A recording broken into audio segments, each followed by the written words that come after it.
Nessa aula, vamos apresentar o desenvolvimento das etapas do algoritmo genético aplicado ao problema do caixeiro viajante. Basicamente, o esquema de trabalho de um algoritmo genético segue esse representado aqui. Então, a gente começa iniciando pelo um mecanismo de geração da população inicial ou dos indivíduos, né, das soluções, um mecanismo para avaliar a qualidade desses indivíduos, ou seja, uma função objetiva ou medida de desempenho. Também precisamos de um processo de eliminação aí dos elementos mais aptos após aplicar um processo de avaliação, né? Então, temos um processo de seleção inicial. Enquanto o nosso critério de parada não for alcançado, a gente vai aplicando então um mecanismo de seleção. Essa seleção pode ser de várias formas, como a gente viu, torneio, roleta, enfim, para que esses indivíduos possam então acontecer o operador de cruzamento para gerar novas soluções, e alguns desses indivíduos vão não passar pelo processo de mutação. Avalia-se novamente esses indivíduos, obtendo então a nova geração iterativamente até que o critério de parada seja alcançado. No final do processo, a solução ótima para o seu problema vai ser então a solução representada por aquele cromossomo que tem melhor característica aí, ou seja, o melhor indivíduo durante o processo evolutivo. Então, no problema do caixeiro viajante, a gente sabe que esse problema consiste em dado um determinado número de cidades, por exemplo, N cidades ou N clientes, a gente precisa encontrar o caminho de trajetória mais curta, visitando todas as cidades uma única vez e retornando à cidade de origem. Então, aqui, por exemplo, nessa situação em que a gente tem as cidades A, B, C, D, E e F, com essas distâncias aqui marcadas nesses trajetos, a primeira solução descreve a trajetória A, C, B, D, E, F, A com uma distância total de B, e já a solução apresentada aqui na figura do lado direito tem uma distância total de 16, fazendo a trajetória A, C, D, E, B, F. Então, a gente vai, a partir do entendimento dessa problemática, observar então como vão ficar, como podem ser descritos em detalhe esses operadores utilizados no algoritmo genético. Então, vamos lá. A primeira coisa que a gente precisa pensar quando a gente vai aplicar uma meta-heurística, não só um algoritmo genético, mas uma meta-heurística qualquer em geral, é como codificar uma solução, como fazer a representação da sua solução. Então, aqui no espaço, que é o que a gente chama no espaço fenótipo, aqui no caso do algoritmo genético, a gente tem a nossa situação prática. Então, a gente tem, por exemplo, aqui essa solução, que é a solução A, C, B, D, E, F, A, e ela precisa ser codificada ou representada em uma estrutura em que você possa manipulá-la e interpretá-la facilmente computacionalmente no desenvolver do seu algoritmo iterativo. Então, aqui a gente já viu que é possível representar essa solução por esse esquema. Então, a gente parte da cidade inicial A, imediatamente já coloca a cidade próxima a ser visitada e assim por diante. Então, quando a gente observa essa representação aqui de genótipo A, C, B, D, E, F, A, a qual pode ser representada em um vetor unidimensional de posição N mais 1, então aqui a gente tem 6 cidades, a gente repete a cidade de origem, então o vetor fica com N mais 1 posições, ou uma representação com um vetor de N dimensão também, né? Um único vetor de N posições. Então, a gente vai ter aqui a representação A, C, B, D, E, F, lembrando que após a cidade F, você volta para a cidade A, tá? Então, dependendo de como você desenvolve o seu código, pode ser mais conveniente você usar o vetor de N mais 1 posição ou N posições, para representar essa solução. Você só não pode esquecer de que quando você utiliza o vetor de N posições, você precisa calcular também a distância da última cidade até a primeira, porque o seu circuito, o seu trajeto é um trajeto fechado. Então, a gente tem aqui a representação cromossômica da nossa solução, né, o que a gente chama de codificação.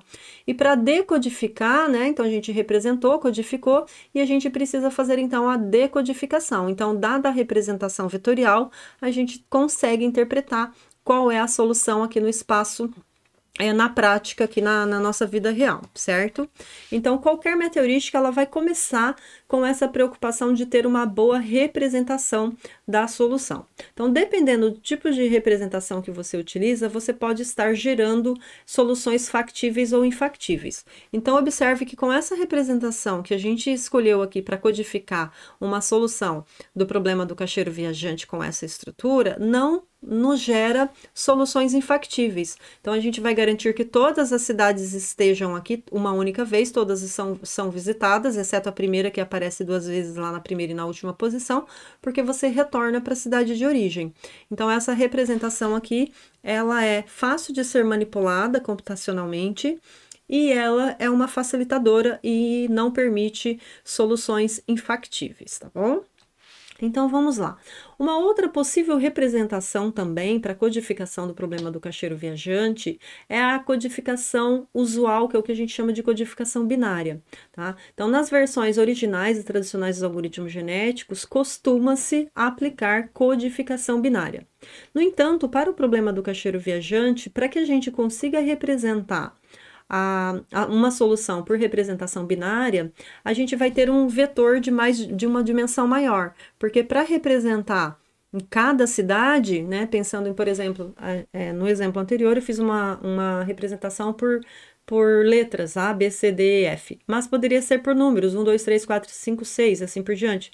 Então, para representar o número 1, eu precisaria de quantos bits para representar o número em binário e assim por diante. Então, cada cidade teria uma quantidade de espaços no vetor, quantos bits fossem necessários para representar esse número. Então, vai depender do número máximo que você tem para representar, para saber quantos bits necessários você vai utilizar para representar cada cidade. Então, obviamente, essa representação ela é um pouco mais complicada de fazer e de codificar também, porque depois você precisa transformar de novo o binário em decimal para poder interpretar a sua solução, tá? Mas ambas as soluções são aceitáveis aqui, tá? Então, ambas as soluções podem ser utilizadas, né? Então, vamos lá, a gente vai aqui, então, tentar entender como que vai ficar, então, cada etapa do nosso algoritmo genético aqui. Então, o primeiro passo nosso, já que nós fizemos já uma representação de uma solução, seria, então, um mecanismo para determinar os indivíduos da nossa população. Então, a gente começa definindo aí o tamanho da nossa população inicial e um mecanismo para determinar essas soluções, todos esses indivíduos, os quais todos serão representados daquela forma vetorial que a gente acabou de definir, tá? Então, a gente pode pensar como o processo ele vai otimizar no final do processo evolutivo, então a gente não precisa se preocupar com um método muito eficiente para determinar as soluções iniciais. Então, é possível você aplicar um algoritmo aleatório, um algoritmo heurístico construtivos, ou até mesmo uma meta-heurística, que a gente ainda não viu, mas eu posso falar rapidamente o que é, tá? No processo de construção de solução aleatória, então você poderia estar fazendo aleatoriamente quais são as cidades que serão visitadas em cada passo. Então, você começa a partir da cidade 1, sorteia um número aleatório e passa para essa cidade. Mas como a gente não pode repetir cidades e todas as cidades precisam ser visitadas, a gente tem que controlar esse aleatório. Então, esse aleatório é um aleatório parcialmente controlado, em que você pode utilizar um vetor auxiliar, marcando, por exemplo, 0 ou 1, para aquelas cidades que já foram visitadas. Então, você gera um número aleatório, se essa cidade já foi visitada, você elimina e passa-se a gerar um outro número aleatório, até que todas as cidades possam ser visitadas. Assim, você vai garantir que não haja soluções inviáveis. Todas as cidades vão ser visitadas uma única vez e voltar para a cidade de origem. Dentre as heurísticas construtivas, vocês podem aplicar aquelas que a gente já viu, por exemplo, a heurística do vizinho mais próximo ou a heurística da inserção mais barata. Existem outras, Clark and White e muitas outras aí que vocês podem estar aplicando também. Já as meta-heurísticas, elas são baseadas no modelo de programação matemática, relaxando algumas das restrições. Então, você pode relaxar, por exemplo, algumas variáveis inteiras e utilizar parte da solução que o seu modelo determina como solução inicial. Existem várias meta-heurísticas aqui, a gente não vai, não é foco do nosso curso passar por essas metodologias, mas elas são bastante interessantes aí também, tá? Bom, agora que a gente já viu então qual o mecanismo que a gente pode estar utilizando para gerar nossa população inicial, a gente precisa avaliar esses indivíduos, tá? Então, avaliar esses indivíduos é definir uma forma de calcular essa medida de desempenho, que no nosso caso consiste na distância total percorrida. Estamos interessados em determinar a solução que tenha a menor distância total após visitar todas as cidades.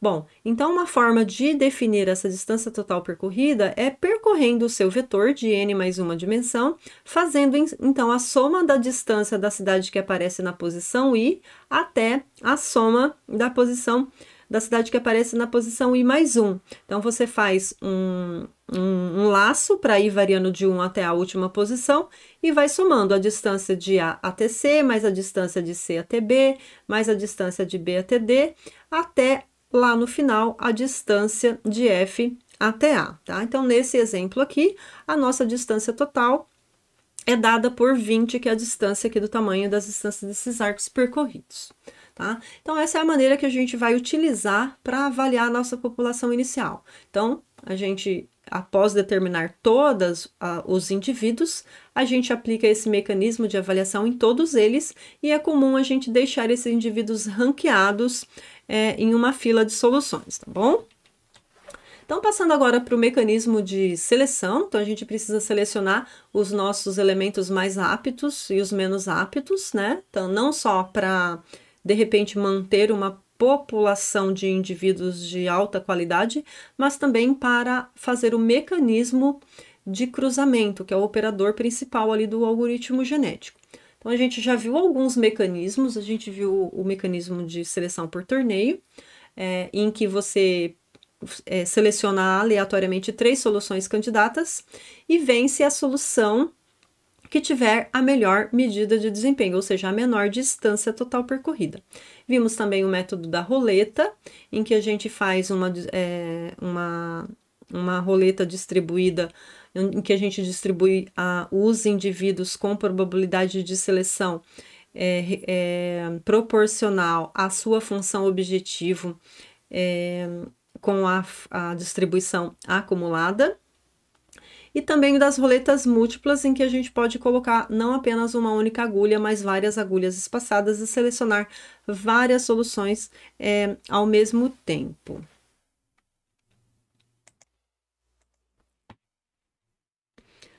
E passando para o operador de cruzamento, né, o nosso operador principal aí do algoritmo genético, será que a gente pode aplicar o crossover tradicional, né? Então, a gente viu na aula passada que o crossover tradicional do algoritmo genético pode ser o crossover de 1 ponto ou de 2 pontos. Aqui nessa imagem eu estou colocando o crossover de 2 pontos. Então, como que funciona o operador de crossover tradicional? Então, faz o ponto, eu vou colocar aqui o ponto, vou cortar o ponto na 3ª posição, e aqui na 7ª posição. Então, o que a gente faz no crossover tradicional é copiar a primeira parcela do primeiro indivíduo, no primeiro filho, e copiar a segunda parcela do segundo indivíduo e depois a última parcela do primeiro indivíduo. Depois a gente inverte, né? No segundo filho, a gente copia a primeira parcela do segundo indivíduo, no meio ali, a segunda a gente pega do primeiro indivíduo. Mas observem que se a gente fizer esse cruzamento de informações genéticas aqui, o que acontece? Olha, o filho 2, ele passou a ter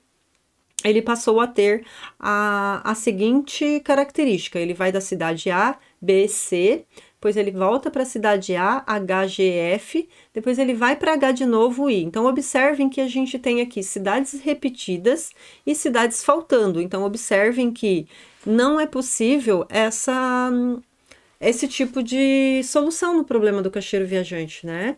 A gente precisa visitar todas as cidades e precisa visitá-las uma única vez, não posso repetir. E nesse caso tem repetição de cidades e, portanto, vão faltar algumas cidades para serem visitadas.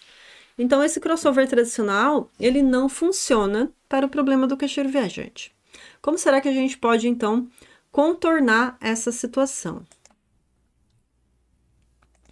Então, o que a gente vai fazer... outra coisa que eu preciso observar também é que a ordem das cidades visitadas é bastante importante. Então, se você colocar no seu vetor que você tem, por exemplo, a sequência de cidades 1, 2, 3, 4, 5, mas você tem também 3, 2, 5, 3, 2, 1, 5, 4, você pode observar aqui que só está ciclado, como se você tivesse começado. O caminho é o mesmo, mas a cidade de origem nessa primeira solução é a 1 e aqui a cidade de origem é a 3, mas é o mesmo caminho.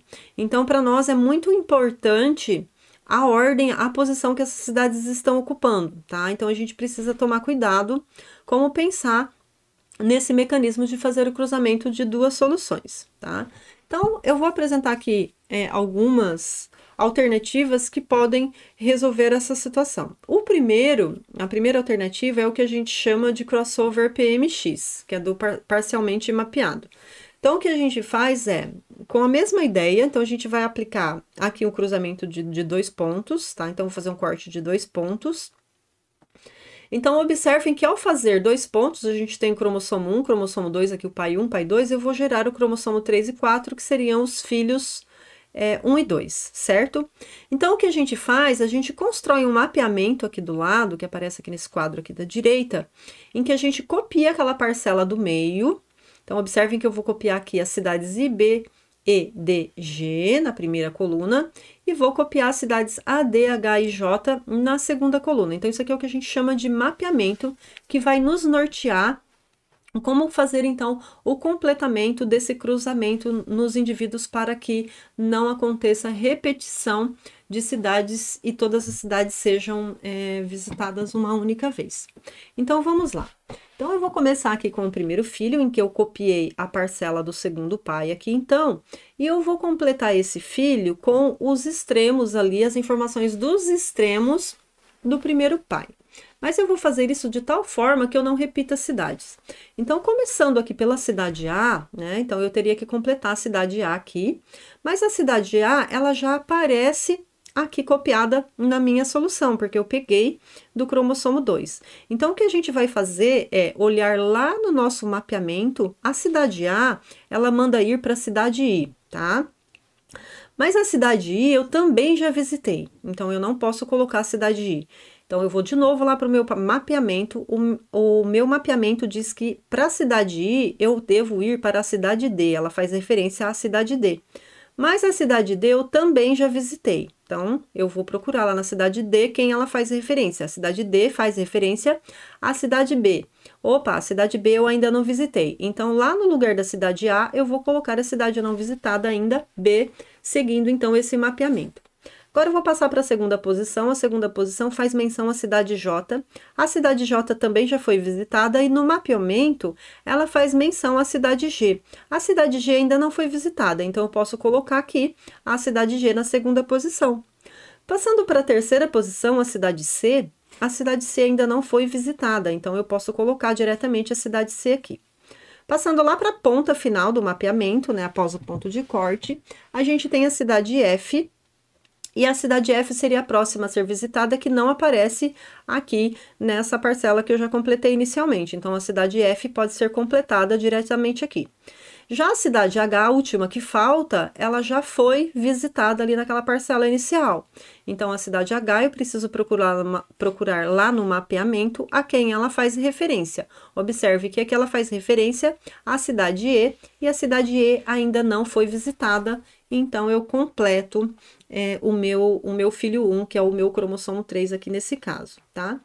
Da mesma forma, a gente faz a construção do segundo filho, aqui no caso que eu estou chamando de cromossomo 4. Então, observem que no cromossomo 4, eu copiei aqui na parcela, na fatia do meio do cromossomo, a informação do cromossomo 1, I, B, E, D, G, certo?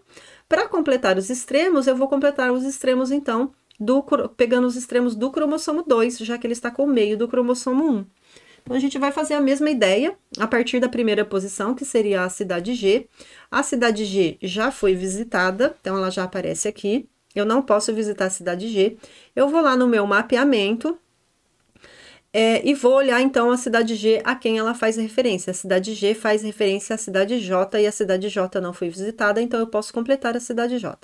Passo para a segunda posição. A segunda posição seria visitar a cidade F. A cidade F ainda não foi visitada, então posso completar diretamente. Depois eu passaria a visitar na terceira posição a cidade B, mas a cidade B já foi visitada. Então eu vou lá no meu mapeamento. O meu mapeamento diz que da cidade B eu devo ir para a cidade D. A cidade D também já foi visitada, então no mapeamento a cidade D faz referência à cidade I. A cidade I também já foi visitada, então lá no mapeamento a cidade I faz referência à cidade A. A cidade A ainda não foi visitada, então eu posso completá-la. Então agora passando lá para a última ponta do nosso mapeamento, lá para depois do corte, eu vou agora para a cidade C. A cidade C ainda não foi visitada, então eu posso colocar a cidade C. E por fim, a última cidade a ser visitada é a cidade E, mas a cidade E ela já foi visitada aqui na parcela intermediária e lá no meu mapeamento ela faz menção que eu deva ir para a cidade H. Então observem que esse tipo de cruzamento, embora ele seja um pouquinho complicado para ser implementado, né, porque você precisa fazer esses condicionantes de perguntar ali naquele mapeamento inicial se a cidade já foi visitada ou não, e passando sempre para o próximo que ainda não foi visitado, seguindo o mapeamento, até completar toda a estrutura cromossômica da sua solução. Mas observe que aqui é possível, então, visitar todas as cidades uma única vez, tá? Então, observem que aqui, nessa representação, eu estou usando o vetor de posição N. Então, eu não posso esquecer que no cálculo da solução final, eu preciso somar a distância da última posição, ou seja, da cidade que ocupa a última posição, até, a cidade que ocupa a primeira posição, tá bom? Então, não se esqueçam que, embora seja mais simples trabalhar com vetor de n dimensão, você não pode esquecer que na sua implementação, o cálculo da solução deve considerar, então, a soma da última cidade até a primeira, tá? Então, só para vocês terem ideia de qual é o comportamento desse cruzamento de informações, então, como que fica, por exemplo, juntar duas soluções? Então, eu vou colocar aqui nessa imagem menor em cinza, a solução representada pelo cromossomo 1, pelo pai 1, então eu tenho essa solução aqui. Esse aqui embaixo em cinza, eu vou representar a solução 2, que seria o pai 2. Então, observem que a gente tem uma solução aqui bem complicada, com trajetórias se cruzando, tal, né? As duas soluções. Quando a gente juntou as duas soluções, que a gente pegou parte da solução do pai 1 e parte da solução do pai 2, o que aconteceu é que essas informações aqui de rotas cruzadas que tinham aqui, olha, elas desapareceram, tá?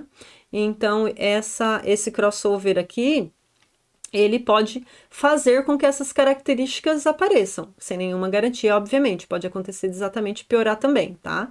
Então, o caminho recombinado, ele pode ser melhor do que o caminho do pai, ou não temos garantia de que, de fato, essa melhoria vá acontecer, tá? Existe também o crossover baseado em ordem, que é outro tipo de crossover que funciona muito bem para o problema do caixeiro viajante. Também são selecionadas N cidades e a cada filho ele vai herdar a ordem das cidades selecionadas de um pai. Então, aqui, por exemplo, se eu considerar o pai 1, que tem solução A, B, C, D, F e G, e o pai 2, que tem solução C, G, A, D, F, B, eu teria aqui os pontos de cortes, então eu vou analisar aqui, por exemplo, o filho 1. O filho 1, eu vou copiar, então, ali as três parcelas. Eu vou pegar a parcela em verde aqui, poderia ser em verde esse verde de fora, não esse verde azulado aqui, tá? Poderia ser o contrário também, ele funciona desde que a sua lógica de contagem ali, ela esteja bem identificada. Então, eu vou copiar aqui do pai 1 as cidades A, C, E e G, que são os extremos e o meio ali. E para esses dois cortes aqui, o que eu vou fazer? Eu preciso completar as cidades que faltaram, que são as cidades B, D e F, certo? Faltam as cidades B, D e F. Mas elas vão aparecer nesse filho 1 de tal forma que ela obedeça à ordem que esteja aparecendo no outro pai, tá? Então, observem que a letra B, a letra D e a letra F, qual dessas letras aqui aparece primeiro? Então, observem que a letra D aparece primeiro, depois a letra F e depois a letra B no pai 2. Então, ela vai obedecer a ordem do outro pai, certo? Então, eu vou completar as letras que faltam, que é a letra B, D e F, nessa ordem, D, F, B, que foi a ordem que aparece no pai 2. Passando para o filho 1, para o filho 2, eu copio as informações lá C, G, F, B e vou completar o E, A e D com a ordem que aparece no pai 1. Então, as letras E, A e D que faltam, E, A e D, quem que aparece no pai 1? O A aparece primeiro, depois aparece o D e, por fim, aparece o E. Então, eu vou completar na ordem A, D, E, certo? Então, essa aqui é o crossover baseado em ordem também. Existem outros, mas esses dois aqui, como exemplos ilustrativos, já serão suficientes para resolver os nossos problemas, tá? Agora precisamos então pensar no mecanismo para mutação, né? Já falamos então da função de gerar população inicial, de analisar os indivíduos, de como cruzar, e agora a gente vai fazer então o operador de mutação. O operador de mutação, como eu tinha comentado no algoritmo genético tradicional, ele pode ser de um ponto ou de vários pontos. Então, por exemplo, no mecanismo de um único ponto, então o que a gente faz é selecionar aleatoriamente uma posição I e uma posição J, e a cidade da posição I vai para a cidade da posição J, tá? Tem a troca de ordem também. Só para esclarecer um pouquinho mais aqui, porque senão vai confundir com o próximo, esse troca de posição aqui, então você seleciona uma posição J, uma posição I, e a cidade I, ela é jogada na posição J, tá? Então, ela simplesmente ocupa. Então, observem que eu tinha aqui A, B, C, D, E, F, G. A cidade B, ela veio entre a cidade E e F, tá? Não coloquei nenhuma outra cidade entre A e C. Já na outra, baseada na troca, eu seleciono as mesmas posições I e J, só que ao invés de pegar a cidade I e jogar lá na posição J, eu jogo a I na J e a J eu jogo na posição I. Então, elas trocam de lugar. Então, observem que aqui nessa segunda representação, a cidade B passou a ocupar o lugar da cidade E a cidade E passou a ocupar a posição da cidade B na nova solução, tá? Então, isso aqui é um operador que faz uma mutação. Então, só para a gente entender aqui o que acontece na prática ali da solução, aqui no troca de posição, por exemplo, então, observem que aqui a gente tinha a solução que ia da cidade H para a cidade C, F, I, J, E, B, né? Vamos analisar esse trajetório aqui que está cruzando. Então, quando a gente tinha ali na cidade inicial o caminho C, F, I, J, então observem que quando eu fiz a troca aqui de F com I de posição, eu tinha o caminho que ia de C para F, de F para I e para J. C, F, F, I e J. Quando eu troco as duas de posição, o F passa para o lugar do I, o I passa para o lugar do F, observe que eu ganho dois novos caminhos. Eu ganho o caminho CI e ganho o caminho FJ. Então, esse caminho CI não existia aqui, ele existe agora. E o caminho FJ, né? O caminho FJ também não existia aqui. Então, ele passa a existir.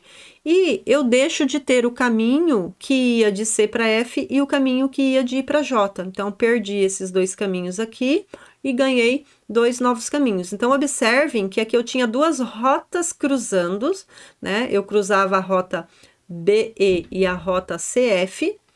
E na nova solução após a mutação, eu tenho apenas um cruzamento de rota. Então, eu melhorei consideravelmente a minha solução, tá? Então, às vezes, dependendo do comportamento da estrutura genética que tem a sua solução, os seus indivíduos na geração atual, pode ser que essa informação aqui que precisa fazer parte da solução ótima, ou seja, por exemplo, visitar a sequência de J para F, nenhum indivíduo tinha esse caminho na sua solução, né?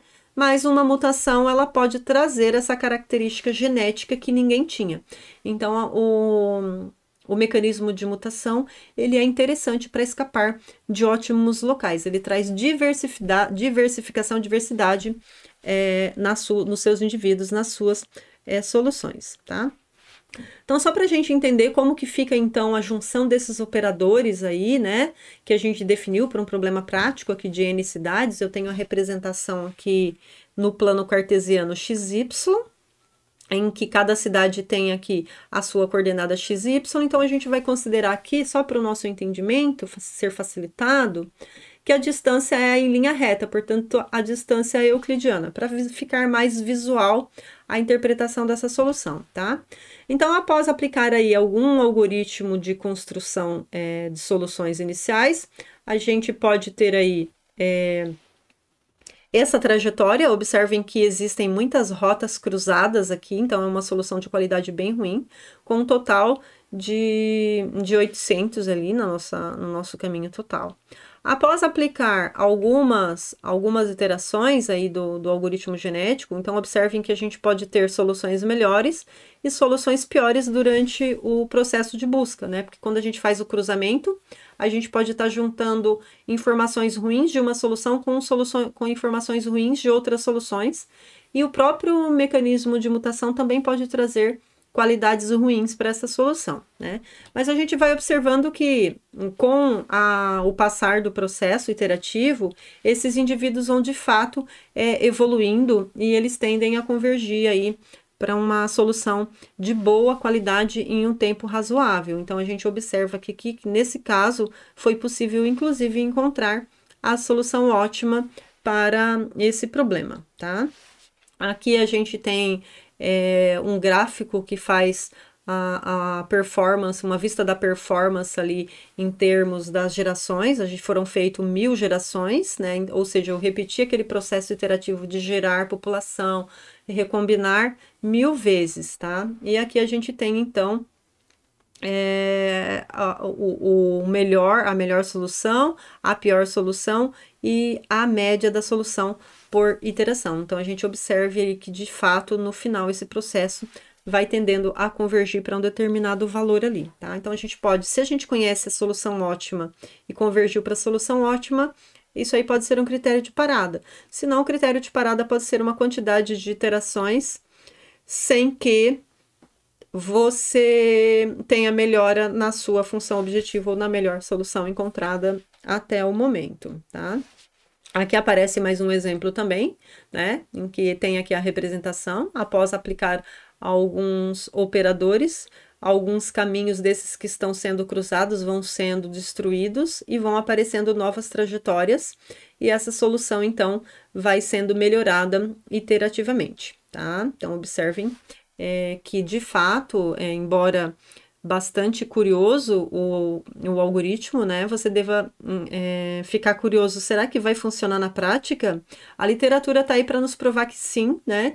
Se você fizer busca na internet, você vai observar que existem milhares, né? Tá na casa de milhares aí as aplicações do algoritmo genético em problemas práticos, em problemas reais, não só no ramo de logística, no ramo de roteirização, mas em muitos outros problemas também, tá? Então, a gente encerra por aqui.